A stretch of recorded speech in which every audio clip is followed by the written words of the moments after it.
A sacred prophetic day to all our compatriots in the Philippines and the world.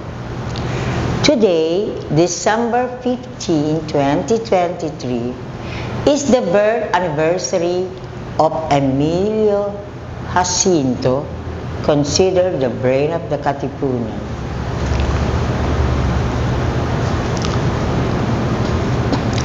Today, you will experience the Knights of Rizal in Central Visayas in the Department of the Interior and Local Government, headed by Regional Director Leocadio T. Trovella. In this sacred prophetic space, from this moment on, we invite our compatriots, wherever they are, to experience the enshrinement of the Department of the Interior and Local Government, whose first secretary is the Supremo Andres Bonifacio.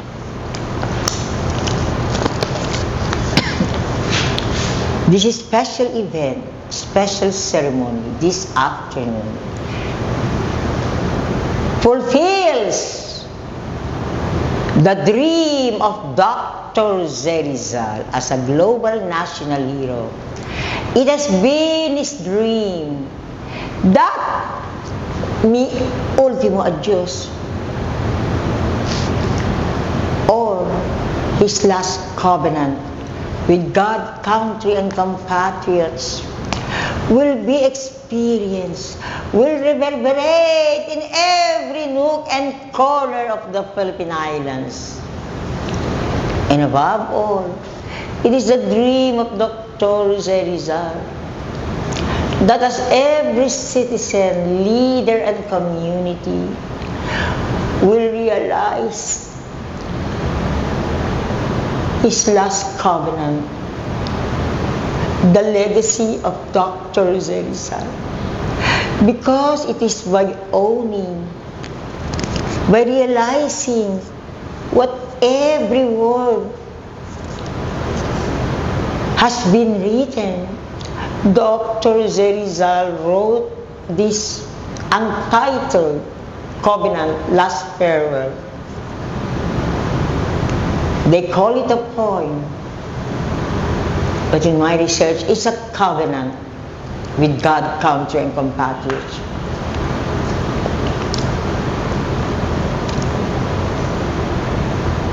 This covenant is written with blood because in Fort Santiago, according to documents, while he's in Fort Santiago, Rizal had with him a copy of Tomas A. Kempis' Imitation of Christ. And so it is no accident. It's even divine will, divine grace, divine intervention, divine providence, that according to article I have read long time ago. This article said, the ultima Diyos of Dr. Zerizal, composed of 14 stanzas, they correspond to the 14 stations of the cross. And so now, before DILG 7 will present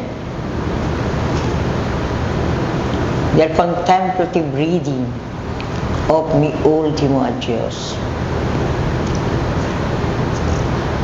St. John of the Cross, whose feast day was yesterday. And St. John of the Cross in Spanish is called Juan de la Cruz. And it is no accident again. It is known all over the Philippine Islands that when you speak of the Filipino an ordinary Filipino. You call that ordinary Filipino Juan de la Cruz. And so in my dream, December 13, upon waking up, reminding me of the December 14, 2023, feast day of St. John of the Cross, or Juan de la Cruz, the message last night I communicated to our beloved Regional Director, Leocadio Titrobela. St. John of the Cross, or Juan de la Cruz, would like the beloved Knights of Rizal from the DILG-7, Department of the Interior Local Government, Central Visayas, to read Mi Ultimo Adios as a nation's love in perfect union with God. Because in the essence of Mi Ultimo Adios, as you're about to experience, when I chant, when I sing, Pahimakas ni Dr. Jose Rizal, translation by Andres Bonifacio. To own something is to translate. Our compatriots, you are all called upon to follow the footsteps of the first Secretary of the Department of the Interior and Local Government, to translate in deeds, in action, give it flesh and blood, the Mi Ultimo Adios of our beloved Dr. Jose Rizal. And so now I chant, I sing, Pahimakas ni Dr. Jose Rizal. It is bigger, it is larger than the original version. But then you will understand. You will understand much better the consuming love of Supremo Andres Bonifacio, the consuming love of Dr. Jose Rizal for God, country, and compatriots. And so, this is the message of the day. As this Pahimakas and the Mi Ultimo Adios, given a face and a voice by the gallant Knights of the Department of the Interior and Local Government, Region 7. Then, oh heavens, now our God Jose Rizal and Supremo Andres Bonifacio will be the happiest beginning today.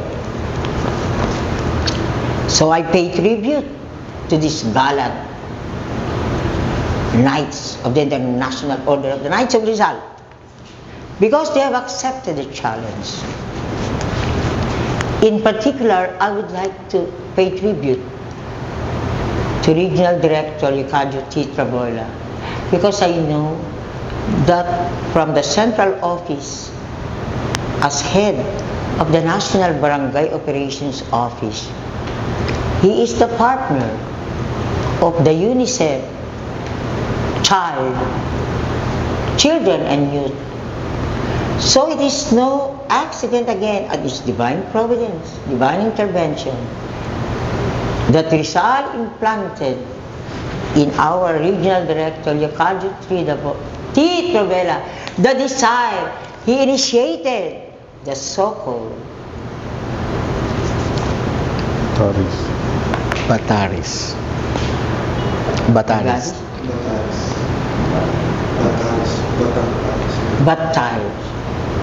Because the Kaparis, kabataang pangarap ni Rizal, is now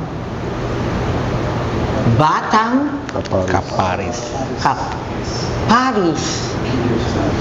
Batang Kaparis ni Rizal. And what does it mean?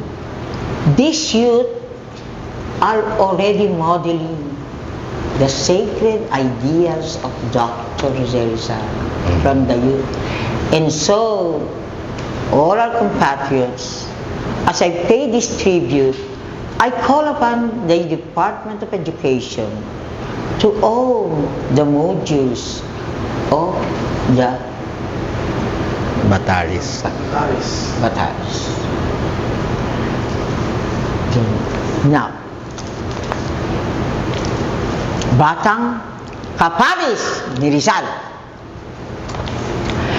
Pinipinto kong bayan ay paalam, lupang iniirog ng sikat ng araw, mutyang mahalaga sa dagat silangan, kalwalatiya sa amin pumanaw.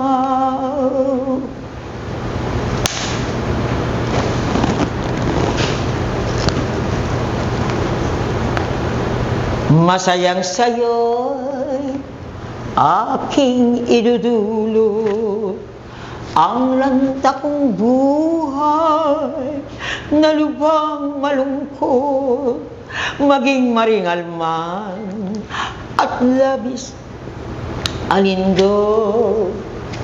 Sa kagalingan mo ay akin ding handog.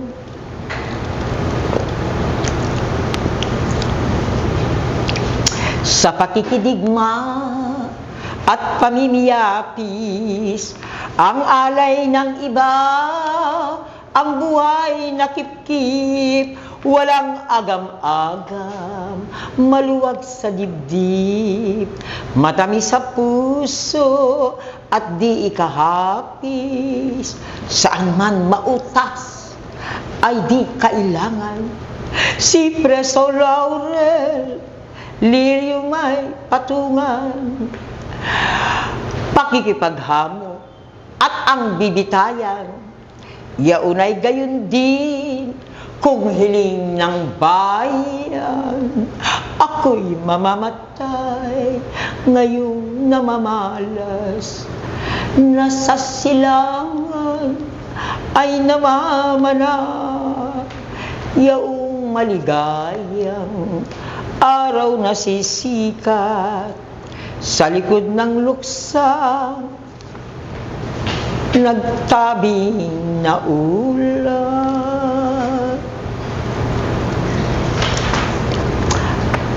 Ang kulay na pula, Iyas na mariti, natuyo ang luhang sa matay ng luka. Taas na ang noot, walang kapuotan, walang bagas puno ng kabikatiyan. Kahit mandumis niyong kahiyan. Sa kabuhayan ko, ang laging gunita, maninas na aking ninanasa-nasa, ay guminhawa ka, ang hiyaw ng diwa. Pag hiningang papanaw, ngayong bigla-bigla, ika'y guminhawa, laking kaganda. Ako'y malubog, at ikaw ay matanghal, hiningay malago, mabuhay ka lamang. Bangkay ko'y masilo sa iyong kalangitan, kung sa libingan ko'y tumuhong mamaya.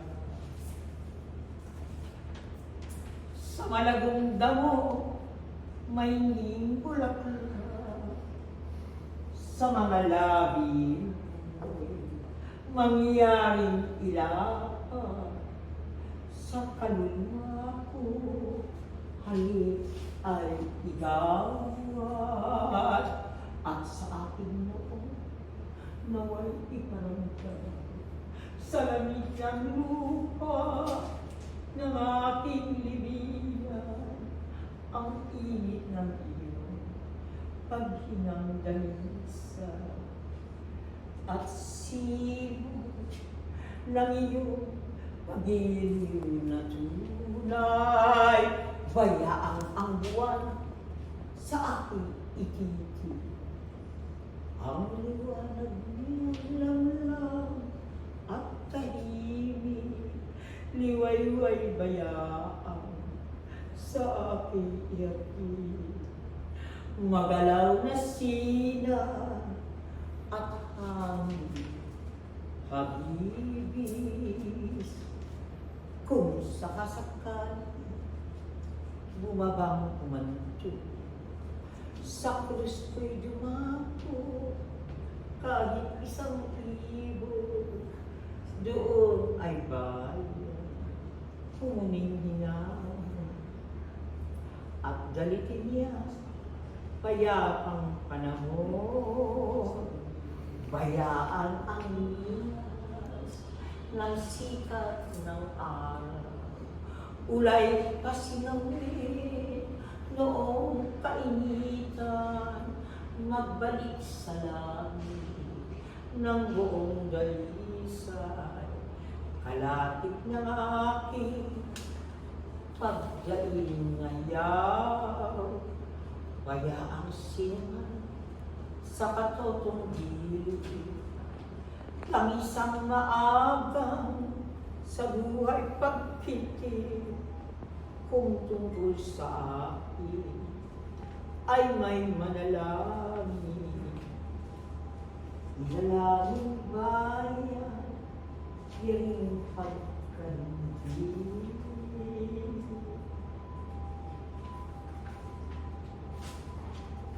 Idalangin lahat, yaong nangamatay, na nagtisira na walang kapantay. Mga ina namin, walang kapalaran, na inahihibig ay kapigatian. Ang magaot, pinapangilihan, ang mga bilanggong nagsisipagdusa. Dalanginin namin kanilang makita ang kalayaan mo, ikagiginhawa. Ako ang narinig na gabi mapagula, ay lumaganap na doon sa libingan. Tanging mga patay ang nangaglalaman. Huwag pagabagi ang katahimikan, ang kanyang huwagay, huwag kang balain. Kay palay marinig, doon ang taginting, tunog ng gitara, saltero'y magsali. Ako bayan, yaon kita aawitin. Kung ang libingan ko limot na ng lahat, kung ang libingan ko limot na ng lahat, at wala ng krus at batong mabakas, bayaang linangin ng taong masipag, lupa'y asaruli at kanyang ikala. At ang mga buto ko ay bago matuloy, mauwi sa wala at kusang makarang, alabok ng iyong latagay bayaan. Siya ang babalang, do'y makipisa. Kung magkagalingan, aalintanahin na ako sa limot iyong ihabili. Pagkat ipapawid at ang Panginoon, mga lansangan mo, aking lilibutin. Matining na tunog ako sa bingin mo. Ilaw mga kulay, masamgyong pabango. Ang ugong at awit, pag-ibig sa iyo, pag-asang dalisay ng pananalig ko. Bayaang umiiwas sakit niya. Katagalugan ko, pinakaliya. Dingin mo ang aking pagpapahinaka.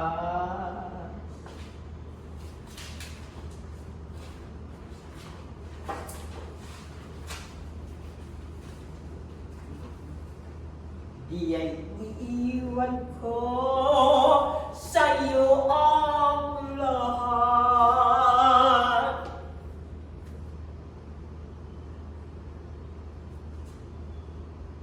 Adiós, patria adorada, región del sol querida, perla del mar de oriente, nuestro perdido Edén. A darte voy alegre la triste musta vida, y fuera más brillante, más fresca, más florida.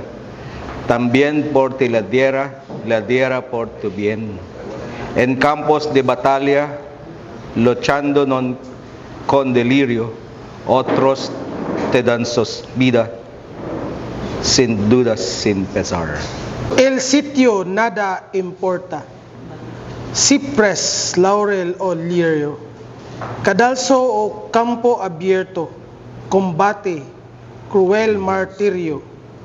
Lo mismo es si lo piden la patria y el hogar. Yo muero cuando veo que el cielo se colora y al fin anuncia el día tras lo brego capuz.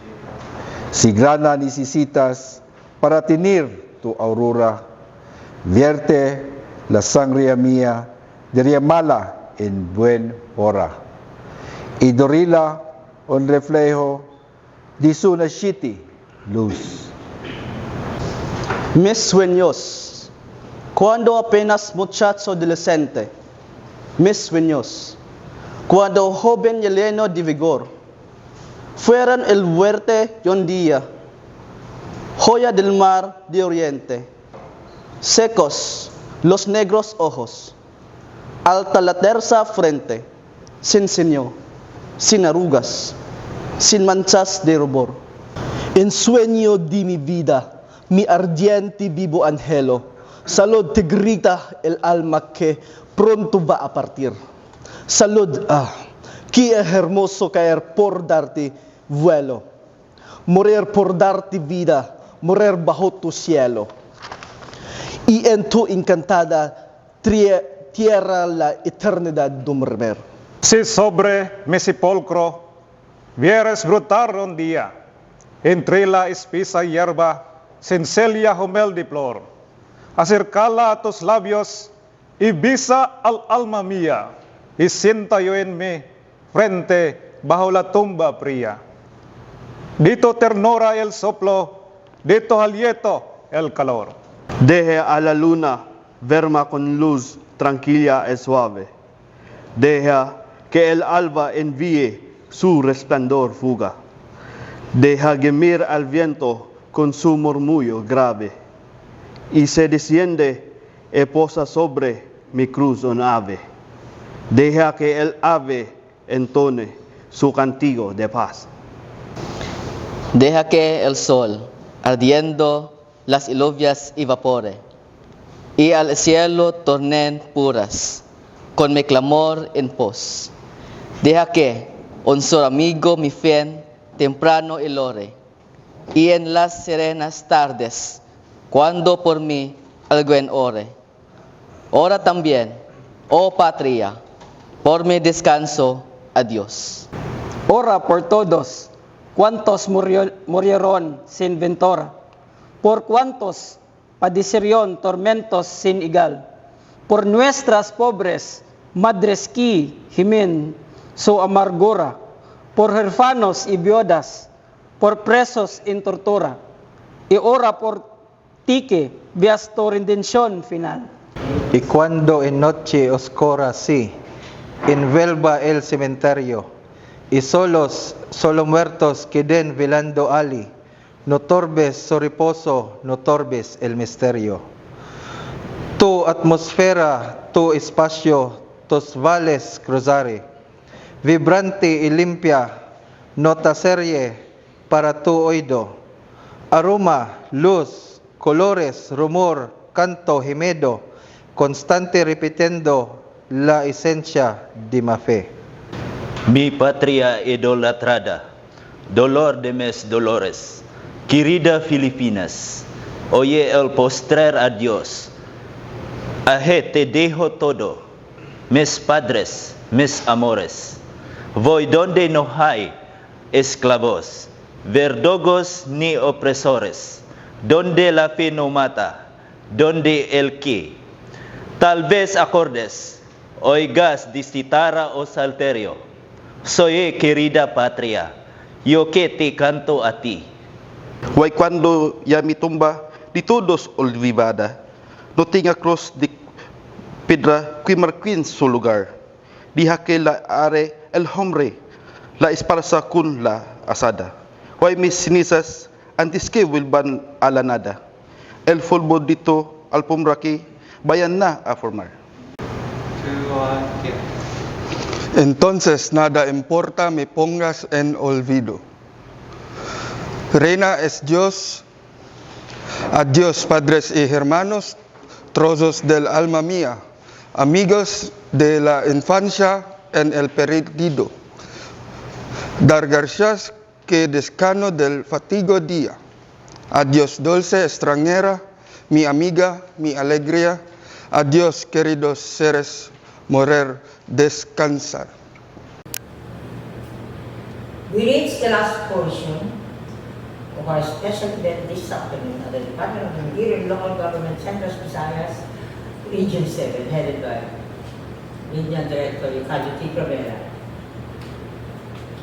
This is a barangay, because we have sent to us for education, and what you see there are phototext publication. For all intents and purposes, the goal of our event is to come up with covenant writers, covenant trainers, covenant media, covenant researchers, covenant filmmakers, everything about covenant, because Dr. Jose Rizal and even Andres Bonifacio is covenant David Rodriguez Rizal, and Dr. Jose Rizal, the last covenant in God founded the Catholics. Now, the nation and the world, I believe, have been given experience of what is to be a face and voice of Rizal. At them.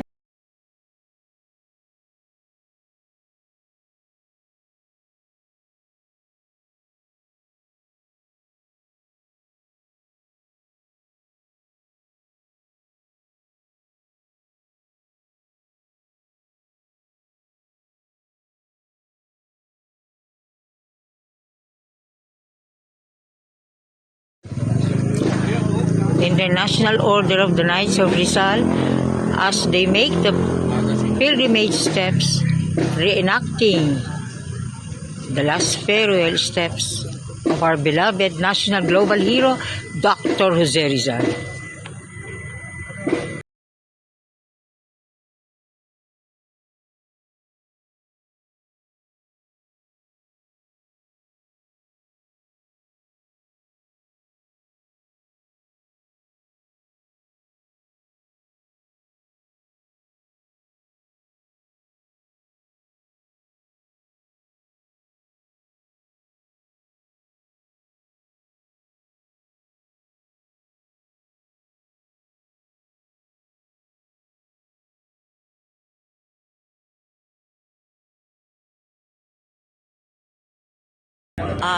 Today, December 30, 2023, Rizal Day. I am here. I'm presenting before our national global hero, Dr. Jose Rizal. The illustrious members of the International Order of the Knights of Rizal. They made this day sacred, prophetic.